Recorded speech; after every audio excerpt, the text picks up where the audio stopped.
और मैं बातें आगे रखूँगा और साथ ही साथ में अभी बात कर लेते हैं पहले गुनगुने वाले की। गुनगुने वाले की हालत क्या है, स्थिति क्या है? प्रभु और संसार के बीच। एक पाँव क्या है संसार में और दूसरा पाँव कहाँ है? प्रभु में। संसार संसार को भी खुश कर रहा है और प्रभु को भी खुश करने की कोशिश कर रहा है। और ऐसा नहीं चलेगा। और परमेश्वर को ऐसे लोग बिल्कुल भी पसंद नहीं है। गुनगुने वालों से नफरत है परमेश्वर को। और नाम के विश्वासी, एक टैग लग गया और कहते हम तो विश्वासी है, चलेगा। टैग, एक नाम के विश्वासी है। सिर्फ नाम है कि हम विश्वासी, हम परमेश्वर को फॉलो करते हैं, दैट्स इट। बाकी जो जीवन है वो संसार वाला है। साथ ही साथ में देखिए, बाहर से ठीक, अंदर से खाली। बाहर से ठीक है, अंदर से बिल्कुल खाली है। परमेश्वर के वचन से कोई लेना देना नहीं है। और गुनगुने वालों की एक और दिक्कत क्या है कि इनको जो भी करवाना है वो पास्टर से करवाना है। फॉर एग्जाम्पल, उनको प्रार्थना करवाना है, सीधे पास्टर को ढूंढेंगे। जो भी करवाना है वो पास्टर से करवाना है।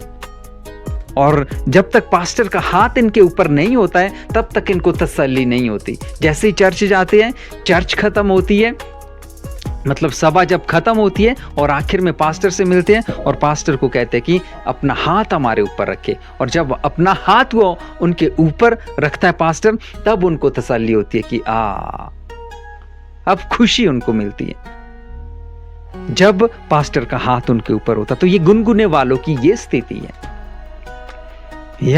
और साथ ही साथ में ये सबसे खतरनाक स्थिति, ये बहुत ही खतरनाक स्थिति है। ये बहुत ही खतरनाक स्थिति है। और याकूब उसका 1:8 क्या कहता है? दुविधा में पड़ा मनुष्य अपने सब मार्गों में चंचल रहता है। दुविधा में, संसार में भी है, प्रभु में भी है। संसारिक लोगों को भी खुश करवाना है, संसार को भी खुश करवाना है और साथ ही साथ में परमेश्वर को भी। संसारिक जीवन, संसारिक चीजें, संसारिक चीजें। और दिक्कत क्या होगी? दिक्कत ये होगी, जो ये गुनगुना वाला जो व्यक्ति होगा, ये बाइबल को पकड़ते हुए नर्क चले जाएगा साहब। ये हालत होगी, ये स्थिति होगी। तो आपको गुनगुने नहीं रहना है, आपको गर्म होना है, आपको गर्म होना है। तो क्या लिखा है? दुविधा में पड़ा, दो विचार में, प्रभु में भी है और साथ में संसार में भी है। दिक्कत क्या है? दिक्कत तब हो जाती है अगर वचन का नॉलेज नहीं है। अगर वचन का नॉलेज रखेंगे ना तो फिर दुविधा में नहीं रहेगा, फिर परमेश्वर के पीछे और परमेश्वर को अच्छे से फॉलो करते हुए आगे बढ़ेगा। ऐसा जीवन होना चाहिए, ऐसा मसीह जीवन जो है वो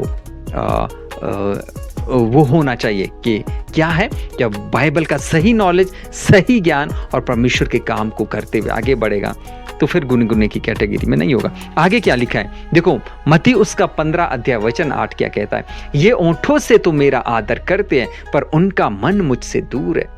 उनका मन मुझसे दूर है। जानते हो ये भविष्यवाणी किसने की थी? यशाया ने, यशायाह ने। किसके लिए? इज़राइलियों के लिए। और परमेश्वर ने, प्रभु यीशु मसीह ने उसी आयत को कोड किया है। क्या कहते हैं कि ये ओंठों से तो मेरा आदर करते हैं पर उनका मन मुझसे दूर है। ये जो गुनगुने वाले ना, इनकी हालत ऐसी है। ओंठों से तो मेरा आदर करते हैं लेकिन जो इनका मन है वो मुझसे दूर है। ये मन बहुत जरूरी है, ये मन बहुत इंपॉर्टेंट है। और जिस दिन मन लग गया परमेश्वर में, वाह, तो फिर आप गर्म रहोगे, तो फिर आप गर्म वाले की कैटेगरी में आओगे। तो आपको क्या है? ओंठों से ही आदर मत करिए।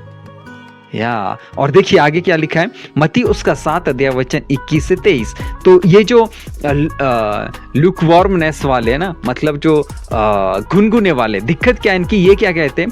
और साथ ही साथ में इनके लिए क्या है? जो मुझसे हे प्रभु कहता है। यीशु मसीह का स्टेटमेंट है, यीशु मसीह ने खुद कहा है, जो मुझसे हे प्रभु कहता है, जो मुझसे हे प्रभु कहता है। गुनगुने वालों की हालत ऐसी है, जो मुझसे हे प्रभु कहता है, उनमें से सब परमेश्वर के राज्य में प्रवेश ना करेंगे। ये जो गुनगुने वाले हैं ना, उनके लिए भी ये जो वचन है ठीक बैठता है कि जो मुझसे हे प्रभु कहता है, होठों से